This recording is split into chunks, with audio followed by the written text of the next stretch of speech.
Hey there, welcome back to Guitar and Music Theory for Real People series. This is episode 4. I'm Andy, and if you're over 40 or at any age and learning music for the first time or coming back after a long break, you're in the right place. Today we're going to decode that weird little fraction at the beginning of a song. Yup, the time signature. You've seen 4/4, 3/4, maybe even 6/8, but what do they actually mean and why should you care? What is a time signature? Think of the time signature as the music's clock. It tells you how to count and feel the rhythm. It's written like a fraction, something like 4/4 or 3/4. The top number tells you how many beats are in one measure. The bottom number tells you what kind of note gets one beat. Let's look at a few of the most common ones, and I'll give you some examples so you can feel them in real life. Also called common time, 4 beats per measure, and the quarter note gets the beat. Here are song examples.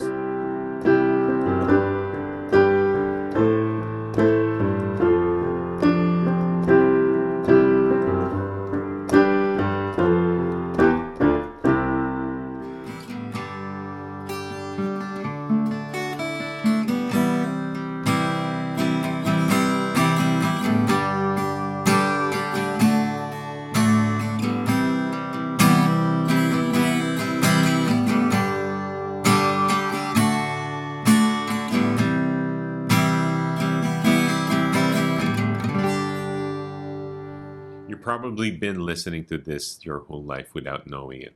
Next, 3/4 time, the waltz feel. 3 beats per measure, quarter note gets the beat. Here are song examples.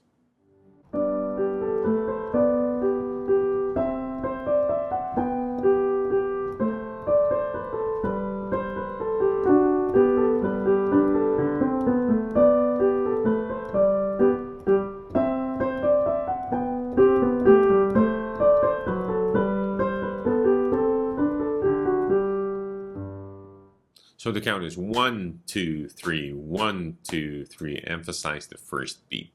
All right? It has this swaying circular motion, very waltzy.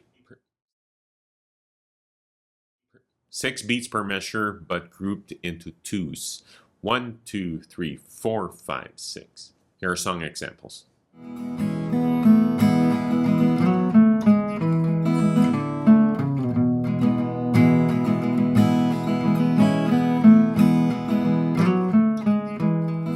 This one feels like it flows.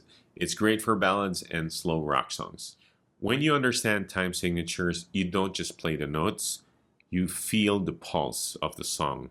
That's huge if you're jamming with others or writing music. Back when I was first starting out, I used to rush through songs because I didn't count properly. Once I understood time signatures, everything locked in. All right, let's recap. The time signatures are the rhythm's blueprint. Top number is equal to how many beats per measure. The bottom number is equal to what kind of note gets the beat. 4/4 is common time. 3/4 is kind of waltz. 6/8 is like the rolling feel.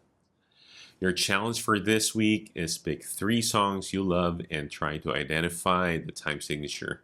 Just tap along and count. You'll start to notice the patterns fast. So if this helped you feel the beat a little clearer, come back to the channel and I'll be posting episode 5. In the next episode, we'll dive into major scales, how to build them, why they sound happy, and how they're the foundation for chords and melodies. So stick with it, enjoy the rhythm, and I'll see you in the next one. Good luck.